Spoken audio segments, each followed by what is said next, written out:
É um grande privilégio para mim estar aqui nesta tarde com vocês. Antes de começarmos a falar qualquer coisa, eu gostaria de ir ao Senhor em oração. E eu vou pedir que você ore. Tem tanta coisa acontecendo aqui, nesta tarde, tanta coisa que você não entende. Mas eu lhes direi de onde eu estou vindo. Eu pregarei como moribundo, para homens moribundos, e mulheres e jovens. E eu vou pregar como se eu nunca mais fosse pregar novamente. E eu lhes direi coisas que vocês irão entender errado. E eu lhes direi coisas que eles deixarão tão nervosos comigo. E eu lhes direi coisas que vocês negarão. E eu lhes direi coisas e vocês dirão que eu não tenho o direito de lhes dizer o que estou dizendo. Mas antes de você chegar a qualquer conclusão sobre o que está sendo dito aqui nesta tarde, faça a si mesmo uma pergunta. Veja, pregar é uma coisa muito perigosa. É perigoso para mim, pois a Bíblia diz que sobre falsos mestres virá grande condenação. Se o que eu lhes disser hoje não for verdade, eu estou encrencado. E por isso tenho que fazê-lo com temor e tremor, porque eu estarei condenado diante de Deus. Mas se o que eu disser para vocês hoje for verdade, então são vocês que têm motivo para temer e tremer. Porque se eu interpretar corretamente esta passagem das Escrituras que eu lhes darei, será como se Deus estivesse falando através de um homem. E seu problema não será comigo, será com Deus e sua palavra. Então a única questão a ser decidida aqui, nesta tarde, é esta: é este homem à nossa frente um falso profeta?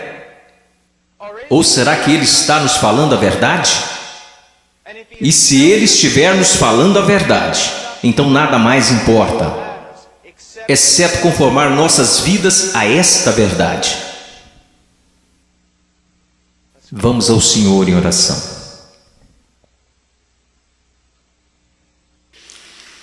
Pai,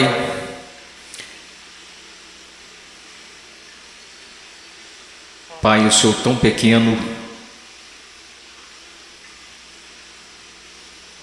tão desprezível de tantas maneiras.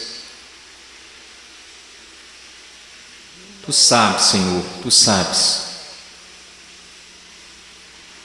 Ó Senhor amado,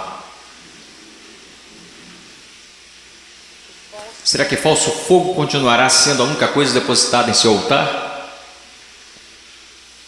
Ou poderia fogo descer do céu?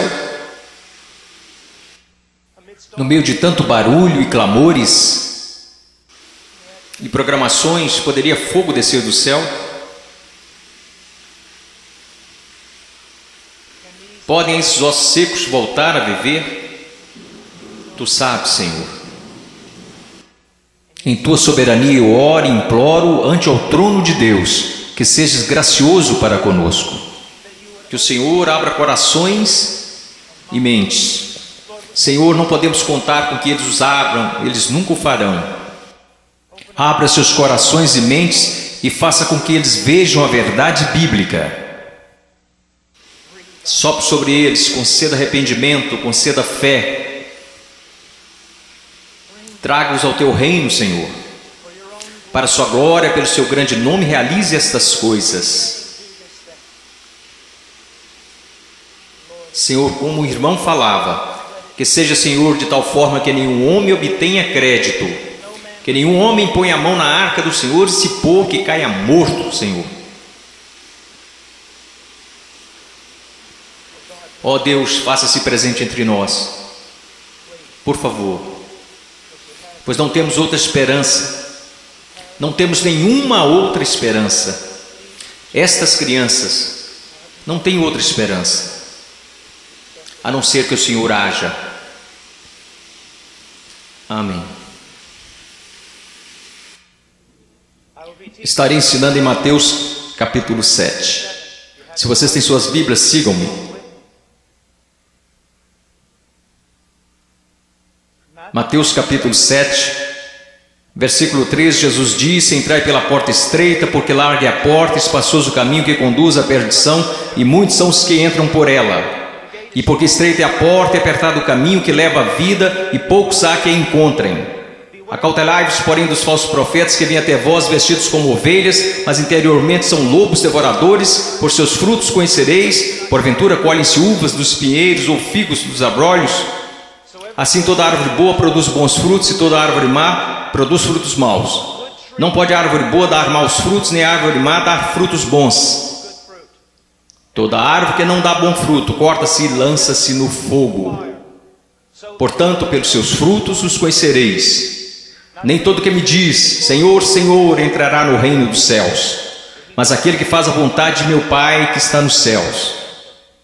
Muitos me dirão naquele dia: Senhor, Senhor, não profetizamos nós em teu nome, e em teu nome não expulsamos demônios, e em teu nome não fizemos muitas maravilhas? E então lhes direi abertamente: nunca vos conheci. Apartai-vos de mim, vós que praticais a iniquidade. Todo aquele, pois, que escuta estas minhas palavras e as pratica, semelhá-lo-ei ao homem prudente, que edificou sua casa sobre a rocha, e desceu a chuva e correram rios, e assopraram ventos e combateram aquela casa, e não caiu, porque estava edificada sobre a rocha. E aquele que ouve estas minhas palavras e não as cumpre, compará-lo-ei a um homem sensato, que edificou a sua casa sobre a areia. Desceu a chuva, correram rios e assopraram ventos, e combateram aquela casa, e caiu, e foi grande a sua queda. Eu estou aqui hoje. Eu não estou preocupado no meu coração com a sua autoestima. Eu não estou preocupado no meu coração se você se sente bem consigo mesmo, se a vida está do jeito que você queria, ou se a sua conta bancária está no verde. Só tem uma coisa que me tirou o sono. Só tem uma coisa que me preocupou durante a manhã toda, e é isto: em 100 anos, a maioria das pessoas neste prédio possivelmente estarão no inferno. E muitos que até mesmo professam Jesus Cristo como Senhor passarão a eternidade no inferno. E você diz: pastor, como você pode dizer uma coisa como esta? Eu posso dizer uma coisa como esta, pois eu não realizo meu ministério na América. Eu prego a maior parte do tempo na América do Sul, África e leste europeu. E eu quero que você saiba que quando olham para o cristianismo americano, ele é mais baseado em uma cultura sem Deus do que na palavra de Deus. E tantas pessoas são enganadas, e tantos jovens são enganados, e tantos adultos são enganados em crer que por terem feito uma oração uma vez em suas vidas, eles irão para o céu. E então, quando eles olham ao redor e veem outros que confessam a Cristo, e veem essas pessoas tão mundanas quanto o mundo, e comparam-se uns com os outros, nada perturba seus corações. Eles pensam: bem, eu sou igual à maioria do meu grupo de jovens. Eu vejo coisas que não deveria ver na TV e rio das coisas que Deus odeia. Eu uso roupas sensuais. Eu falo como o mundo, eu ando como o mundo, eu amo a música do mundo. Eu amo tanto essas coisas do mundo, mas graças a Deus eu sou um cristão. Porque eu sou um cristão, eu não pareço diferente da maioria das pessoas da minha igreja. Porque eu sou cristão, porque houve uma vez na minha vida que eu fiz uma oração e pedi para Jesus entrar no meu coração. Eu quero que você saiba que a maior heresia na igreja evangélica protestante americana é que se você orar e pedir para Jesus Cristo entrar no seu coração, Ele definitivamente entrará. Vocês não encontrarão isso em nenhum lugar das Escrituras. Vocês não encontrarão isso na história batista até 50 anos atrás. O que vocês precisam saber é que a salvação é pela fé, e fé somente em Jesus Cristo. E a fé somente em Jesus Cristo é precedida e seguida por arrependimento. Um abandono do pecado, um ódio pelas coisas que Deus odeia, e um amor pelas coisas que Deus ama, um crescimento em santidade e um desejo, não de ser como a Britney Spears, não de ser como o mundo, e não de ser como a maioria dos cristãos americanos, mas de ser como Jesus Cristo.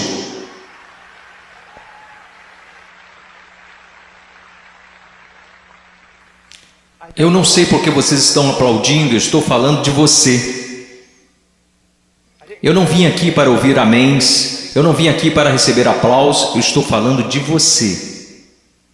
Muitas vezes as pessoas vêm a mim e dizem: eu adoraria segui-lo até a Romênia, adoraria segui-lo à Ucrânia, eu adoraria pregar onde você prega e onde plantou igreja no Peru, na floresta. E eu digo: não, você não iria. Eles dizem: sim, eu iria. E eu digo: não, você não iria, porque você seria expulso da igreja de lá. O que precisamos ver? Eu não estou querendo ser duro apenas para ser duro. Vocês têm noção de quanto amor é necessário para ficar na frente de 5.000 pessoas e dizer que o cristianismo americano é quase completamente errado? Você sabe o que vai me custar nunca mais ser chamado para algo assim? Ser impopular? Você sabe por que você faz isso? Você não faz porque você vai ser bem pago. Você não faz isso porque os homens te amam. Você faz isso porque você ama os homens e, acima de tudo, você quer honrar a Deus. Eu quero lhe dizer uma coisa. Nós vamos olhar para as Escrituras e eu quero que você olhe para ela como ela realmente é. Pare de se comparar com outros que dizem que são cristãos, que se comparam com outros que dizem que são cristãos. Compare a si mesmo com as Escrituras. Quando alguém, um jovem, vem a um pastor ou pastor de jovens e diz: eu não tenho certeza se sou salvo. O pastor de jovens geralmente vai lançar um clichê. Alguma vez em sua vida você orou e pediu para Jesus entrar em seu coração? Bom, sim. Você foi sincero? Bem, eu não sei, mas acho que sim. Você precisa dizer para Satanás parar de te incomodar. Você escreveu no verso da sua Bíblia, assim como o evangelista ensinou quando você foi salvo. Você anotou a data para que qualquer dia que você duvidasse apontasse para a Bíblia. Que superstições têm invadido nossa denominação? Você sabe o que a Bíblia fala para os cristãos fazerem? Examine-se a si mesmo. Teste a si mesmo à luz das Escrituras para saber se você está na fé. Teste a si mesmo para saber se você é um cristão. Você consegue ver que se eu liberasse todos aqui e mandasse vocês baterem em cada porta dessa cidade, você sabe o que descobriríamos? 99% das pessoas, pelo menos nessa cidade, acredita que são cristãos. Se você voltar para a sua cidade natal e bater em cada porta de cada casa, porque eu voltei para a minha cidade natal, quando fiz salvo e bati em cada porta, e você sabe o que eu descobri? Todo mundo na minha cidade é um cristão. 85% deles não vão à igreja, e aqueles que vão à igreja não estão preocupados com santidade. Eles não estão preocupados em servir, não estão preocupados em ser separados do mundo, não estão preocupados se o evangelho será pregado entre as nações. Mas graças a Deus eles são salvos. Por que eles são salvos? Porque algum evangelista que deveria ter passado mais tempo estudando sua Bíblia do que pregando disse a eles que eles eram salvos. E ele disse isso para que depois pudesse gabar de quantas pessoas se converteram no seu próximo avivamento. E eu amo vocês. E existem homens aqui que amam vocês. E eu quero ir às Escrituras agora que eu choquei para a vida. Eu quero que vocês me ouçam. Ouça a palavra de Deus e comece a se perguntar algumas perguntas. Antes de tudo, entrai pela porta estreita, porque larga é a porta, espaçoso o caminho que conduz à perdição, e muitos são os que entram por ela. Existe uma porta estreita. E sabe, historicamente, uma das razões pela qual sou um Batista do Sul é porque os Batistas do Sul sempre foram rápidos, enquanto outras denominações falharam em perceber isto. Os Batistas do Sul sempre foram rápidos em perceber que é só uma porta. Só há um Deus. Só há um mediador entre Deus e os homens. Seu nome é Jesus Cristo, e não é uma questão de múltipla escolha. Não é como se todos os caminhos levassem a Roma. Como denominação, nós sempre ensinamos às pessoas o que Jesus ensinou às pessoas. Eu sou o caminho, a verdade e a vida, e ninguém vê ao Pai senão por mim. Então eu louvo a Deus por isso, que a única forma que qualquer ser humano nesta terra será salvo é por meio de Jesus Cristo. E ponto final. Porque você precisa entender que a Bíblia diz: todos pecaram e destituídos estão da glória de Deus, e vocês não têm ideia do que isso significa. Que nascemos totalmente depravados, odiando a Deus. Que nós nunca buscaríamos a Deus, nunca iríamos a Deus. Nós nos rebelamos contra Deus, quebrando toda a lei. Não é só uma questão de que você já pecou. A questão é: você nunca fez nada além de pecar. A Bíblia diz nos profetas que até as nossas maiores obras são como trapos de imundícia perante Deus. E por causa disso, você sabe o que merecemos? A ira de Deus, o ódio santo de Deus. E vocês dizem: espere um pouco, Deus não pode odiar ninguém, Deus é amor. Não, meu amigo, você precisa entender uma coisa: Jesus Cristo ensinou, os profetas ensinaram, os apóstolos ensinaram isto. que a não ser a graça de Deus revelada em Jesus Cristo, nosso Senhor, a única coisa que resta para você é a ira, a violenta ira de Deus. E por causa de sua rebelião e de seus pecados. Quando falam em universidades, eles sempre são rápidos em dizer: não, Deus não pode odiar porque Deus é amor, mas eu digo, Deus tem de odiar porque Ele é amor. Veja, eu amo crianças, portanto odeio aborto. Se eu amo o que é santo, devo odiar o que não é santo. Deus é um Deus santo, e isso é algo que os americanos esqueceram. Muitas das coisas que você adora fazer, Deus odeia. Você sabia disso? Ore por avivamento.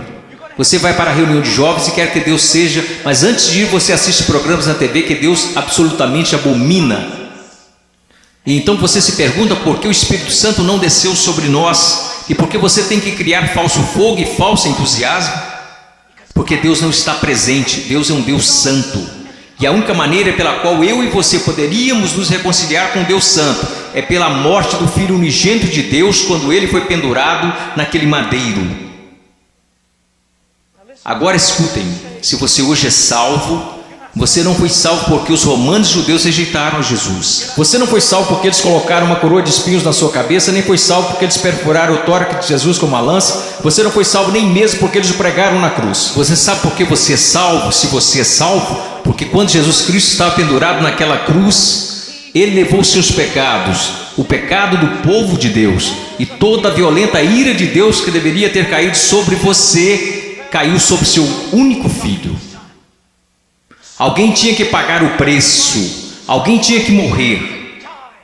Foi Deus, o Pai, quem esmagou seu único filho, de acordo com Isaías 53, ao Senhor agradou moê-lo.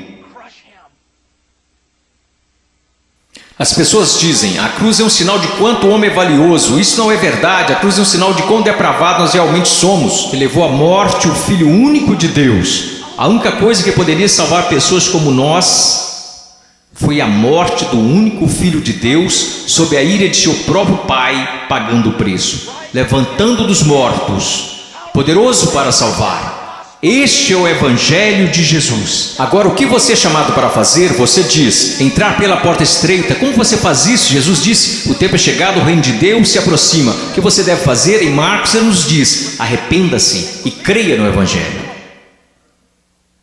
Você diz: irmão Paul, eu fui salvo orando e pedindo para Jesus entrar no meu coração, e eu tenho certeza que você o fez, mas você não foi salvo por uma fórmula mágica ou por causa de algumas palavras. Você foi salvo porque se arrependeu de seus pecados e acreditou.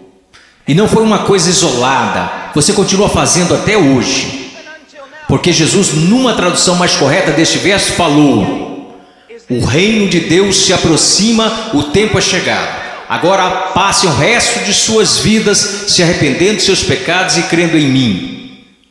Conversão não é como uma vacina. Ah, eu fiz isso, ou me arrependi, eu criei. A questão é, meu amigo, você continua se arrependendo de seus pecados? Você continua crendo?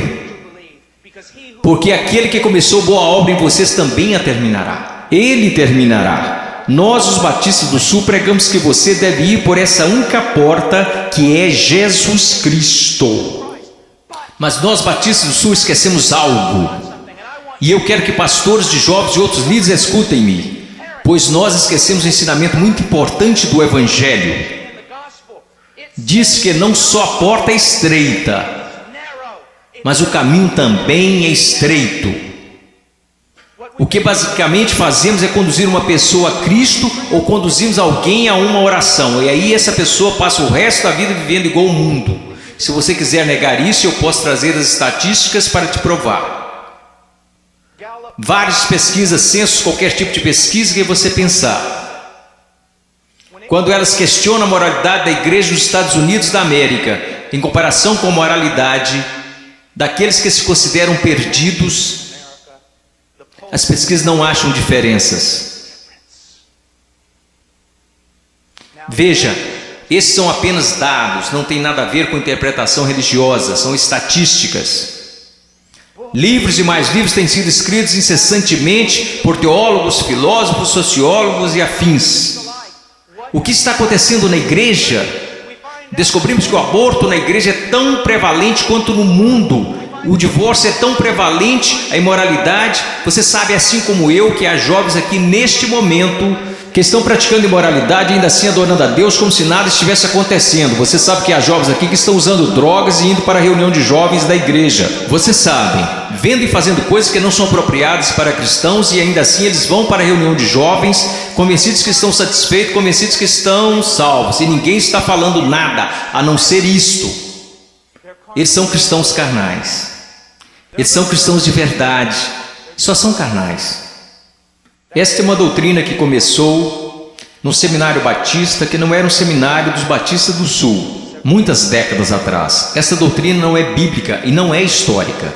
Meu caro amigo, ser cristão carnal não existe. Você diz, espere um pouco, irmão, um pouco. 1 Coríntios capítulo 3. Não sois porventura carnais? Paulo disse isso? Não, isso foi o que Paulo disse. Você precisa ler o livro todo para saber o que ele queria dizer. Um dos nossos problemas, juventude, escutem-me, a maior parte do nosso cristianismo é baseado em clichês que lemos nas camisetas cristãs. A maior parte do nosso cristianismo vem de músicos e não da Bíblia.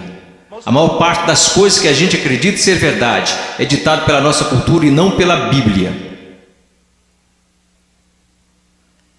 A Bíblia não ensina que uma pessoa pode ser um cristão genuíno e viver em constante carnalidade, perversidade, pecaminosidade todos os dias de sua vida. Mas a Bíblia ensina que o cristão genuíno recebeu uma nova natureza. O cristão verdadeiro tem um pai que o ama, que o disciplina, cuida dele e que se importa com ele. Meu coração está quebrantado porque você sabe tanto quanto eu, jovens. Não sejamos hipócritas, não vamos esconder a verdade. Há muita gente assim, você os conhece, você pode ser um deles, ou ao menos sabe que tem um no seu grupo de jovens. Eles vão às reuniões, eles fazem todas as coisas, mas em seus corações eles são tão depravados quanto se pode ser. Não há diferença, não há luz. Tudo que o mundo faz, eles também fazem, está tudo bem assim. Meu amigo, isso não é cristianismo. Não estão correndo perigo de perder o galardão. Eles estão correndo perigo de ir para o inferno. Eles não conhecem a Deus. O que nós ensinamos? Quando foi a última vez que você ouviu alguém falar que não existe apenas uma porta estreita, mas também um caminho estreito? Jesus indica que um dos principais sinais para saber se você é um cristão de verdade é se você anda no caminho estreito. Você sabe qual é o sinal para saber se você é um cristão na América? Você fez uma oração uma vez? Não é incrível? O que você se pergunta quando duvida da sua salvação? Se você fez uma oração de salvação uma vez, o que as Escrituras ensinam? Examinai-vos e provai a vós mesmos para saber se realmente estáis na fé, porque um cristão será diferente. Estou dizendo que um cristão é sem pecado? Não, porque aprendemos em 1 João que os cristãos pecam. Se dissermos que não conhecemos o pecado, então não conhecemos a Deus, não andamos na luz. Então qual é a diferença? Onde eu quero chegar? Eu estou chegando até aqui. Se você é genuinamente um cristão nascido de novo, um filho de Deus, você andará pelo caminho da justiça, como estilo de vida. E se você se desviar desse caminho de retidão, o Pai virá até você. Ele irá discipliná-lo, ele o colocará de volta naquele caminho. Se você professa que entrou pela porta estreita, mas continua andando pelo caminho largo, assim como todos da sua escola, assim como todos que são carnais e depravados, a Bíblia quer que você saiba que você deveria ficar terrivelmente amedrontado, porque você não conhece a Deus. Eu temo homens que passam a maior parte de suas vidas dizendo às outras pessoas que elas são salvas. Eu tenho medo de você se você já fez isso. Você não diz às pessoas que elas são salvas, você as diz como serem salvas. Deus as diz se elas são salvas. O que nós esquecemos de acreditar é que a salvação é uma obra sobrenatural de Deus. E aqueles que estão sendo genuinamente convertidos e regenerados pelo poder do Espírito Santo serão novas criaturas. A Bíblia diz, pelo que se alguém está em Cristo, nova criatura é. Então nós encontramos aqui nas Escrituras que há uma porta estreita e um caminho estreito. Estamos indo para o versículo 15. Acautelai-vos, porém, dos falsos profetas que vêm até vós vestidos como ovelhas, mas interiormente são lobos devoradores. Por seus frutos os conhecereis. Uma das coisas que você precisa entender é isto, uma coisa que um homem sábio me disse há muito tempo: Paul, seu melhor amigo é aquele que te diz as maiores verdades. Nos Estados Unidos da América, nós nos tornamos tão cheios de não me toques que ninguém pode nos repreender. Ninguém pode nos dizer que estamos errados. E ministros e líderes também têm acreditado nessa mentira. Nós não queremos ofender, nós queremos ser amigáveis. O que você precisa entender é que só um amigo verdadeiro, seu nome é Deus. E se você quer ser amigo de alguém na sua igreja, você precisa ser amigo de Deus. E você precisa estar mais preocupado com a glória de Deus do que você está com as atitudes dos homens. E outra coisa que você precisa entender é que a pessoa que te ama mais é a que vai te falar as maiores verdades. Uma das grandes marcas diferenciais de um falso profeta é que ele sempre vai falar o que você quer ouvir. Ele nunca vai estragar a festa. Ele vai fazer você continuar batendo palmas, pulando, vai fazer você ficar atordoado, ele vai te manter entretido, ele te apresentará um cristianismo que fará a sua igreja parecer um parque de versões de Jesus. E te manterá tão entretido que você nunca se preocupará com grandes assuntos como este. Deus está agindo em minha vida? Eu estou crescendo em santidade? Eu realmente nasci de novo? Escutem-me, se todos nessa cidade acreditam que são salvos, nós sabemos que isso não é verdade pelas Escrituras, porque a Bíblia diz que poucos vão entrar. Como você sabe que você é salvo? Como você realmente sabe que é salvo? Porque alguém te disse? Porque você fez uma oração? Porque você acreditou? Deixe-me te perguntar, como você sabe que acredita? Porque todo mundo diz que acredita. Como você sabe que não é igual a eles? Você sabe como a Bíblia ensina que você sabe se é salvo? Você sabe como a doutrina batista até 50 anos atrás diria que você sabe que é salvo? Você sabe que foi salvo porque sua vida está num processo de transformação. E seu estilo de vida é de alguém que anda nos caminhos da verdade do Senhor. E quando você para de andar nos caminhos da desobediência, como todos nós fazemos, Deus vem até você e te põe de volta no caminho. Uma das maiores evidências que você nasceu de novo é que Deus não permitirá que você fale como sua carne quer falar. Deus não permitirá que você se vista como um mundo sensual e igreja sensual. Permita que você se vista. Deus não permitirá que você ande como o mundo. Cheire como o mundo, fale como o mundo, escute as coisas que o mundo escuta. Deus fará diferença na sua vida. Diz aqui, ao continuarmos, versículo 17. Então todos, quero dizer, vamos ao versículo 16. Você os conhecerá pelos seus frutos. Como você reconhece um falso profeta? E uma aplicação mais ampla aqui nas Escrituras. E como você sabe que alguém é um cristão genuíno? Pelos seus frutos. Pelos seus frutos, meus amigos. Veja a sua vida, veja o jeito que você anda, veja o jeito que você fala, veja para as paixões do seu coração. Por acaso Jesus está aí em algum lugar, ou ele é só um acessório que você acrescenta em sua vida? Ou é só uma coisa que você faz nas quartas e domingos? Ele é só alguém que você aceita apenas intelectualmente, mas não de coração? Ele é um acessório, ou ele é o centro da sua vida? E qual é o fruto que você está produzindo? Você parece com o mundo, age como o mundo? Você experimenta as mesmas alegrias que o mundo experimenta? Você consegue amar o pecado e gostar de cometê-lo? Você consegue amar a rebeldia e gostar de ser rebelde? Então você não conhece a Deus. Você os conhecerá pelos seus frutos. Deus tem o poder para mudá-los.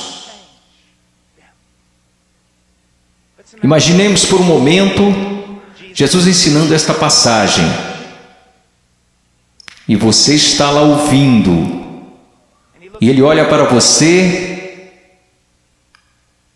e diz: espinhos, espinhos. Você acha espinhos em figueiras? E você diz: é claro que não, Jesus. Você não é um agricultor, você não é um fazendeiro, você é um carpinteiro, mas todo mundo sabe, Jesus, você não encontra espinhos numa figueira. Então deixe-me fazer outra pergunta. Você encontra figos bons, frutos em espinheiros? É claro que não, Jesus, isso é loucura. Quer dizer, você nunca vai achar espinhos numa figueira e também nunca encontrará figos num espinheiro. Jesus, se me disserem que isso é possível, pode tomar nota. Ou essa pessoa é louca ou é mentirosa. Então Jesus lhe responde: muito bem.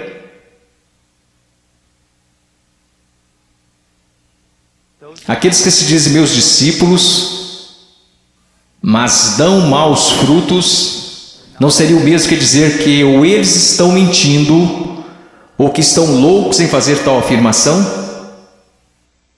Deixe-me levar essa ideia mais à frente. Vamos imaginar que eu apareça atrasado e entro correndo aqui na plataforma e todos os outros líderes estão zangados comigo e dizem: irmão Paul, você não considerou que lhe foi dada a oportunidade de falar aqui e você aparece atrasado? E eu digo: irmãos, vocês têm de me perdoar porque eu estava a caminho na rodovia e meu pneu furou. E eu estava trocando o pneu e enquanto isso a porca da roda saiu. E eu não estava prestando atenção, então eu corri para pegar a porca da roda. Assim que eu a peguei no meio da rodovia, eu levantei, tinha um caminhão de carga de 30 toneladas vindo a uns 200 km por hora, uns 10 metros à minha frente. E aí ele me atropelou e é por isso que eu estou atrasado. Só existiriam duas explicações lógicas. Eu sei, ninguém mais estuda lógica. Mas só existiriam duas conclusões lógicas. Eu sou um mentiroso. Eu sou um maluco. Você diria: irmão Paul, é absolutamente absurdo, é impossível ter um encontro com algo tão grande como um caminhão de carga e não mudar de estado. E minha questão para você é a seguinte: o que é maior, um caminhão de carga ou Deus? Como é que tantas pessoas hoje professam ter tido um encontro com Jesus Cristo e ainda assim não são permanentemente transformados? Deixe-me dar-lhes algumas coisas para pensar. Você sabe que eu estou lhes dizendo a verdade. Quantas vezes você vai e rededica sua vida de novo, e de novo, e de novo? Quantas vezes os grupos de jovens veem a coisas como esta e ficam empolgadíssimos, e voltam para a igreja e dura cerca de uma semana e meia. E mesmo assim dizem: ó, foi um grande mover de Deus. Não foi não. Se não durou é porque não foi um mover de Deus, foi emoção. Foram tantas coisas, mas não foi um grande mover de Deus. Deus trabalhou em sua vida. Deus está trabalhando em sua vida. Você os conhecerá pelos seus frutos. Você os conhecerá pelos seus frutos. Prosseguindo. Versículo 19: toda árvore que não dá bom fruto, corta-se e lança-se no fogo. Portanto, pelos seus frutos conhecereis. Escute isso, você precisa entender algo acerca da literatura hebraica. Quando queremos enfatizar algo, sabe o que fazemos? Aumentamos o tom de nossa voz. Se estamos escrevendo, colocamos em negrito ou em maiúsculo. Mas para o judeu era diferente. Quando ele quer enfatizar algo, ele repete e repete. Por isso que encontramos o paralelismo hebraico no livro de Provérbios: o ímpio viverá na terra, o ímpio será destruído. Ele está dizendo a mesma coisa, só que de um jeito diferente, para dar mais ênfase. É isso que Jesus está fazendo o tempo todo aqui. Pelos seus frutos conhecereis, pelos seus frutos conhecereis. Vocês os conhecerão pelo caminho que eles andam, pelos seus frutos conhecereis. Pelos seus frutos os conhecereis. Ele diz: toda árvore que não dá bom fruto, corta-se e lança-se no fogo. Sobre o que ele está falando, meu caro amigo? Ele está falando sobre o juízo do Deus Todo-Poderoso, que um dia cairá sobre o mundo, que um dia possivelmente poderá cair sobre você. Oh, meu caro amigo, eu não consigo olhar o seu coração. Eu sou tão facilmente enganado pelo meu próprio coração. Mas há um que não é enganado. Há um que não é enganado. Ele não é enganado por uma cultura cristã pós-moderna. Ele sabe. Pelos seus frutos os conhecereis. Então ele continua. E ele diz isto. Versículo 21, nem todo que me diz Senhor, Senhor entrará no reino dos céus, mas aquele que faz a vontade de meu Pai que está nos céus. Você sabe o que a sua profissão de fé em Jesus vale? Absolutamente nada. Sim, você leu esta passagem? Estude-a. Nem todo que me diz Senhor, Senhor, nem todos que professam Senhor, Senhor, entrará no reino dos céus. Muitas pessoas dirão Senhor, Senhor, mas não entrarão no reino dos céus. Meus filhinhos, você é um deles? Senhor, Senhor. Agora vamos voltar para a literatura hebraica. Ele diz Senhor, Senhor, ele não diz Senhor. Ele diz Senhor, Senhor, o que isso significa? Esse sujeito que está fazendo profissão não é alguém que de repente decidiu. É o dia do juízo, é melhor confessá-lo como Senhor. Essa é uma pessoa que professa enfaticamente aos outros que Jesus é o Senhor. Ele anda por aí dizendo que Jesus é o Senhor, ele dança enquanto os músicos estão tocando e diz que Jesus é o Senhor. Ele canta dizendo Senhor, mas Jesus diz a ele, afasta-te de mim, eu não te conheço.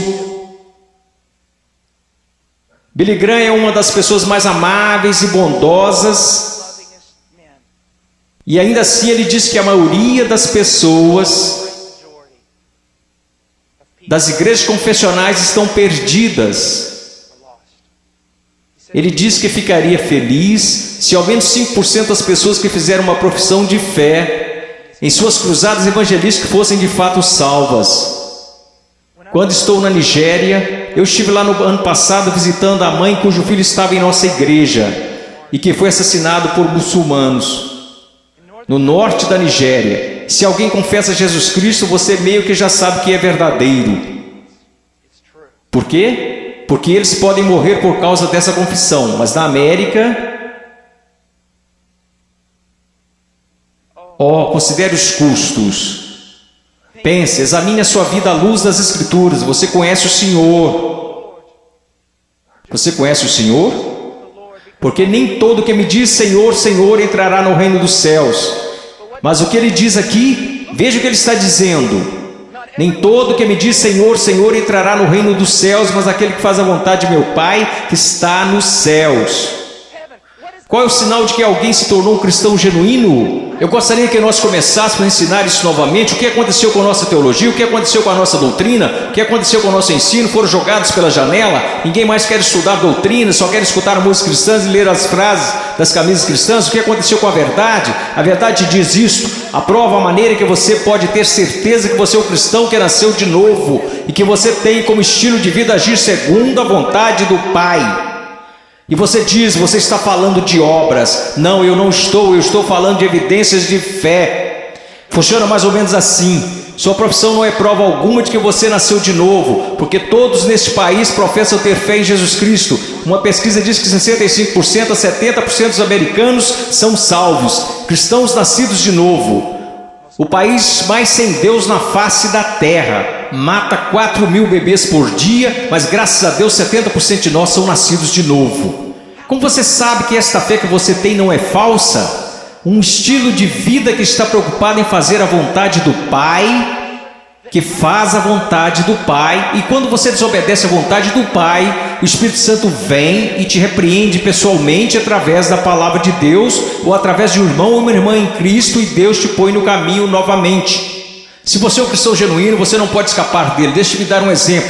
Se eu fosse seu pastor, e você tivesse, digamos, 14 anos de idade, eu estivesse voltando de uma pregação a 1 da manhã e te visse em um parque ou em uma esquina qualquer, com um bando de delinquentes, fazendo coisas que você não deveria estar fazendo, se você fosse membro de nossa igreja, eu diria, entre no carro e eu vou te levar para casa. Eu não ficaria bravo com você, eu ficaria bravo com seu pai, eu diria a ele, Senhor, você é um pai negligente e irresponsável. Deixar seu filho fora de casa em tais circunstâncias. Eu quero que vocês entendam uma coisa, Deus não é um pai responsável ou negligente. Se você pode brincar com o pecado, se você pode amar o mundo, amar as coisas do mundo, sempre estar envolvido com o mundo, fazendo as coisas do mundo, e se seus heróis são pessoas do mundo, se você quer parecer com eles, agir como eles, se você faz as mesmas coisas que eles fazem, meu caro amigo, ouça minha voz. Há uma grande possibilidade de você não conhecer a Deus e de não pertencer a Ele. Agora finalizando. Versículo 22. Muitos me dirão naquele dia: Senhor, Senhor, não profetizamos nós em Teu nome não expulsamos demônios, em Teu nome não fizemos muitas maravilhas? Então lhes direi abertamente: nunca vos conheci. Você diz: a coisa mais importante na face da terra é conhecer a Jesus Cristo. Isto não é verdade. A coisa mais importante na face da terra é que Jesus Cristo te conheça. Eu não entrarei na Casa Branca amanhã só porque eu fui até o portão e disse que conheço o presidente. Mas eles me deixarão entrar se o presidente falar: eu conheço Paul Washer. Você pode professar conhecer a Jesus, mas a minha pergunta para você é: você conhece a Jesus? Jesus te conhece? E veja como ele descreve o homem perdido aqui. Ele diz: apartai-vos de mim, vós que praticais a iniquidade. Em grego, anomia. Uma partícula negativa: a, não, sem. A palavra nomos, lei, não lei, sem lei. E é isso que significa. Deixe-me dar-lhe uma tradução mais precisa: apartai-vos de mim, ouçam-me. Se eu pudesse sair daqui e te abraçar falando isso, eu faria. Ouçam-me. Ele diz: apartai-vos de mim, vocês que dizem ser meus discípulos, que me confessam como Senhor, porém vivem como se eu nunca tivesse lhes dado uma lei para obedecerem. Eu acabo de descrever a grande maioria dos cristãos da América. Se alguém começa a falar de lei, se alguém começa a falar de princípios bíblicos, sobre o que devemos fazer e o que não devemos fazer, como devemos viver e como não devemos viver, todos começam a exclamar: legalista, legalista. Mas Jesus disse: apartai-vos de mim, vocês que viveram, me chamaram de Senhor, contudo viveram como se eu nunca tivesse lhes dado uma lei para seguirem. Na cristandade americana disse: passe pela porta, louve a Deus, viva como o resto do mundo, tudo bem. Você só é um cristão carnal e talvez volte um dia. Você sabe o que acontece por causa do nosso péssimo evangelismo? Nós temos milhões de crianças salvas na ZBF, e quando fazem 15 anos eles entram no mundo, e a maioria deles vive como demônios. E quando estão por volta de 30 anos, eles voltam e rededicam suas vidas. Talvez eles tenham acabado de ser salvos. Porque, amigos, é mais do que você contar a alguém que você é salvo. Porque sabe que Jesus é Senhor. Satanás sabe que Jesus é Senhor. Sua vida está em processo de mudança? Então ele começa a falar sobre duas pessoas, duas fundações. Você sabe que essa passagem na interpretação contemporânea, é importante estudar teologia, é importante estudar história. A interpretação atual dessa passagem sobre a rocha e a areia é basicamente assim: se você é cristão, você precisa construir sua vida sobre a rocha, porque se você construir sua vida sobre a areia, você será um cristão infeliz, sua vida não dará certo. Isto não é o que Jesus está ensinando, e a história me apoia nisto. Quase nunca foi interpretada desta forma. Você sabe qual é a interpretação? É assim: existem dois caminhos. Há o caminho estreito e o caminho largo. Em qual você está? Há dois tipos de árvores. Tem a árvore que dá bons frutos e que vai para o céu. Tem a árvore má, e você sabe que é má porque dá maus frutos e vai para o inferno. Será cortada e lançada para o inferno. Aqueles que professam Jesus como Senhor e fazem a vontade do Pai que está no céu, e aqueles que professam Jesus como Senhor e que não fazem a vontade do Pai que está no céu, e eles irão para o inferno, não por falta das obras, mas por causa de uma falta de fé demonstrada pelo fato de que eles não tinham obras. E ele continua: não são dois cristãos construindo suas casas em duas fundações diferentes. Esses novamente são o homem salvo e o homem perdido. O homem perdido ouve a palavra de Deus ser pregada, mas não prepara a fundação. Você não consegue ver na vida dele como a palavra de Deus está formando e construindo e sustentando sua vida. Sua vida não está. Quantas pessoas da Convenção dos Batistas do Sul, apesar dos nossos números, apesar de tudo que dizemos, se nós simplesmente comparássemos as pessoas a esta passagem e dissesse: você está construindo seu casamento de acordo com a palavra de Deus, você está educando seus filhos de acordo com a palavra de Deus, você está administrando suas finanças de acordo com a palavra de Deus, você tem vivido separando-se das coisas deste mundo de acordo com a palavra de Deus, quantos estariam aptos a responder positivamente? Não, nada disso. Eu professo Jesus, Ele é meu Salvador. Meu professor de escola dominical me falou: Eu sei, assim como Leonard Haverhill, um conhecido meu, que antes de falecer costumava dizer: eu preguei uma só vez em várias igrejas batistas. Eu prego em muitos lugares como esse somente uma vez. Eu poderia vir aqui hoje com um vocabulário que impressionaria vocês e pregar para vocês sobre coisas que fariam vocês saírem flutuando deste salão. Eu poderia contar-lhes histórias que fariam vocês rirem, histórias sobre cachorros e vovós que fariam vocês chorarem, mas eu usamos demais para fazer isso. Eu sei porque a palavra de Deus é verdade, que existem pessoas que acreditam ser salvas, mas não são. Não são. Eu sei que alguns de vocês que olham ao redor e pensam: bem, eu sou salvo, quer dizer, eu pareço com todo mundo do meu grupo de jovem. O que faz você pensar que o seu grupo é salvo? Bem, eu sou como meus pais, ou eu sou como os adultos da minha igreja, ou os diáconos ou pastores, de que isso importa? Você não será julgado por eles no dia da vinda de Cristo. Minha pergunta para você, querido, minha pergunta para você, meu filhinho, quero dizer, vocês poderiam ser meus filhos.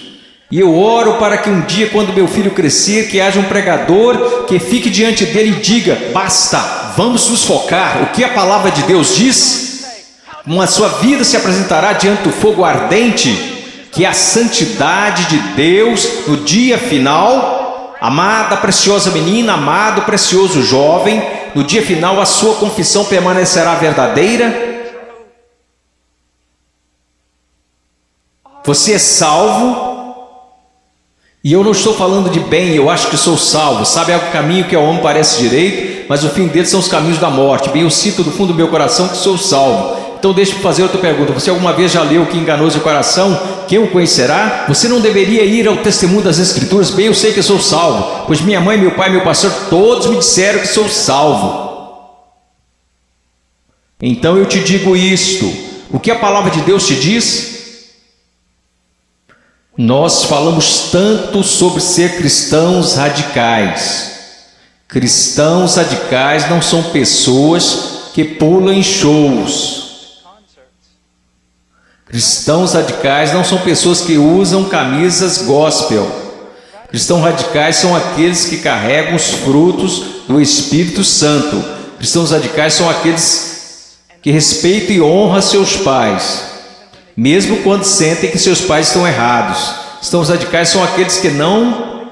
Agora escutem, isso vai deixá-los irados. E eu estou falando com garotos e garotas. Cristãos radicais são aqueles que não se vestem sensualmente para mostrar seus corpos. Se sua vestimenta é um chamariz apenas para o seu rosto, Deus se agrada da sua vestimenta. Sua vestimenta é um chamariz para o seu corpo, isso é sensual, e Deus odeia o que você está fazendo. Todo mundo gosta de falar sobre um profeta, mas ninguém quer escutá-lo. E eu estou falando sobre cristianismo. Eu passei minha vida em selvas, eu passei minha vida congelando nos Andes, eu vi pessoas morrerem. Um garotinho, Andrew Myman, os muçulmanos atiraram 5 vezes o seu estômago e o deixaram morrer na calçada, simplesmente porque ele exclamava: eu estou com tanto medo, mas eu não posso negar a Jesus Cristo. Por favor, não me matem, mas eu não negarei. E ele morreu numa poça de sangue. E vocês falam sobre ser cristãos radicais porque vocês usam camisas gospel e vão a um congresso? Eu estou falando sobre santidade, eu estou falando sobre ser cheio de Deus. Você sabe o que seria mover de Deus neste local? Se todos vocês caíssem sob convicção de pecado, se eu mesmo caísse sob convicção pelo Espírito Santo e nos prostrássemos e chorássemos, pois assistimos coisas que Deus odeia. Pois usamos coisas que Deus odeia, pois nós agimos como o mundo, parecemos como o mundo, cheiramos como o mundo, fazemos as mesmas coisas que o mundo e não sabemos que fazemos essas coisas porque não conhecemos a palavra de Deus. Porque mesmo que falemos como uma denominação, que a Escritura é a infalível palavra de Deus, só que ganhamos basicamente um monte de ilustrações, histórias e novelinhas. Oh, que Deus brilhe neste lugar. Que viremos nossas costas para o pecado, que renunciemos às coisas que desagradam a Deus, e então que corramos para Ele, alegremos-nos nele e o amemos. Que Deus levante missionários. Eu não desejo a vocês o mesmo que seus pais. Eles querem segurança e boas casas para vocês.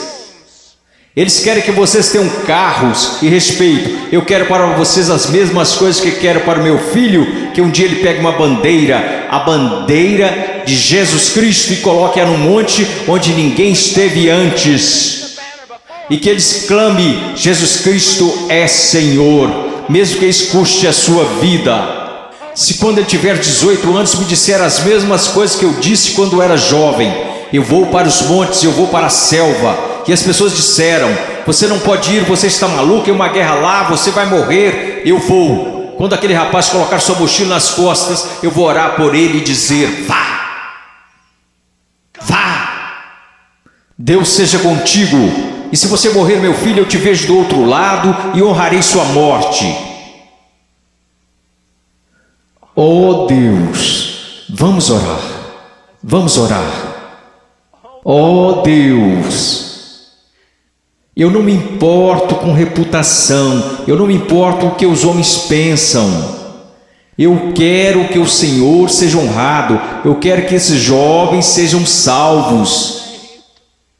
Eu quero que os salvos parem de olhar para um cristianismo cultural, que o Senhor odeia e que cuspirá fora de sua boca, e que eles olhem para a sua palavra e digam: eu seguirei a Jesus. Deus, eu oro pelos ministérios de jovens e pastores, e oro para que o Senhor os encha com espírito de sabedoria, amor e coragem e discernimento, e querido Deus, custe o que custar, eu oro para que o Senhor levante missionários. Ao olhar para esses garotos, eu não posso evitar de pensar no meu filhinho. Oh Deus, que o Senhor salve o Ian, e que eu levante e o mande para a pior parte da batalha. Oh, querido Deus, levante missionários aqui, levante missionários, levante pregadores e pastores e embaixadores e evangelistas, que conheçam a palavra de Deus. Oh Deus, trabalhe neste lugar, por favor, trabalhe neste lugar, amado Deus, por favor, por favor, por favor, por favor. Agora, com todas as cabeças baixas, alguém aqui hoje à noite que gostaria de dizer: irmão Paul, eu tenho vivido uma mentira. Eu digo que sou cristão, mas eu amo o mundo, eu pareço com o mundo, e cheiro como o mundo, e eu me odeio por conta disso. Irmão Paul, eu estou tão cansado desse cristianismo que tenho vivido, eu estou cansado disto. Eu estou cansado disto, eu quero ser salvo, eu quero ser salvo, eu só quero que levantem. Irmão Paul, eu quero ser salvo. Amém. Alguém mais?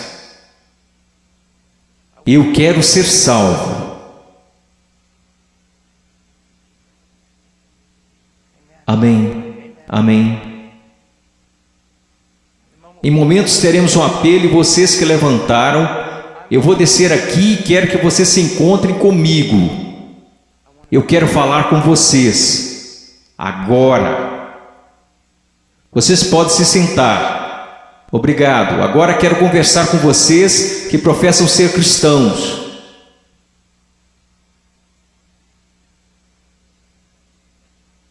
Sua vida honra a Jesus Cristo? Você está olhando em sua palavra para descobrir como deve viver? Eu oro de todo o coração. A única coisa que irá salvar a igreja na América, só há duas possibilidades. Uma é uma reforma total em nossas pregações e nosso estudo da palavra de Deus, e a outra é uma perseguição feroz e horripilante. Essa é a única coisa que irá salvar a igreja na América. Eu oro para que vocês retornem à palavra.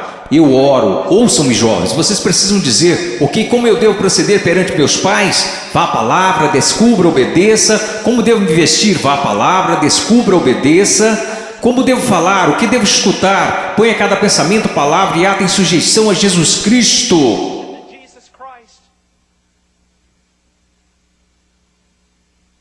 Eu não vou pedir para que você levante. Porque eu estou tão cansado de pessoas virem à frente e assumirem o compromisso e esse compromisso durar apenas 2 minutos. Eu não estou aqui para poder escrever na minha revista que zilhões de vocês vieram à frente. Eu quero que você vá para casa e viva para Jesus Cristo com todo o seu coração. Mas se você precisa de aconselhamento, você dirá: irmão Paul, eu quero viver para Jesus Cristo, mas eu não sei como.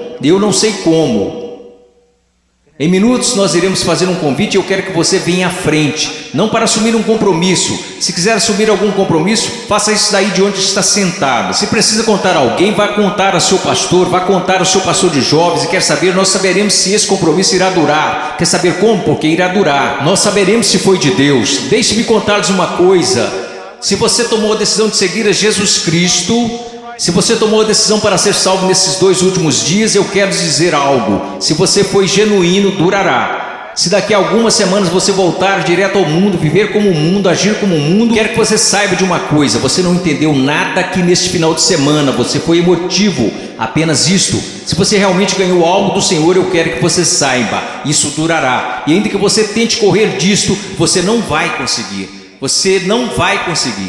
Oh, eu amo tanto a vocês, Eu peço que todos levantemos. Se você precisa de aconselhamento acerca de uma decisão que fez, mas que não está clara, eu quero que você venha à frente e eu vou descer aqui. Vocês que levantaram, houve muitos de vocês aí que disseram: eu preciso conhecer a Jesus Cristo. Eu quero que você venha até aqui agora mesmo, eu quero te conhecer. Eu quero voltar aqui com você e os outros conselheiros. Quero conversar com você e eu quero te dizer uma coisa, não em 5 minutos, não em 10 minutos. Se você precisar conversar a noite toda, nós ficaremos. Essa é a atitude de cada conselheiro neste lugar. Nós ficaremos a noite inteira se necessário, a noite toda. Deus te ama. Deixe-me orar por você. Querido Deus, por favor, Senhor, ouve aqui. Senhor, tanta movimentação. Ontem à noite, Senhor, eu não sei o quanto de tudo isso foi real, e eu sei que vi pessoas chorando na noite passada. Eu vi pessoas tentando assumir compromissos, e eu acredito que uma parte do que aconteceu aqui a noite passada foi por sua causa. Hoje de manhã eu vi um jovem pregar, Pai, dar seu testemunho, e eu vi um trabalho genuíno do Espírito Santo. Eu não sei quantas dessas decisões foram verdadeiras, mas aconteceram algumas coisas reais aqui. Agora eu oro, Pai. Eu não sei o quanto será real, somente o tempo e a eternidade nos mostrarão. Mas, ó Deus querido, por favor, trabalhe em nome de Jesus. Amém.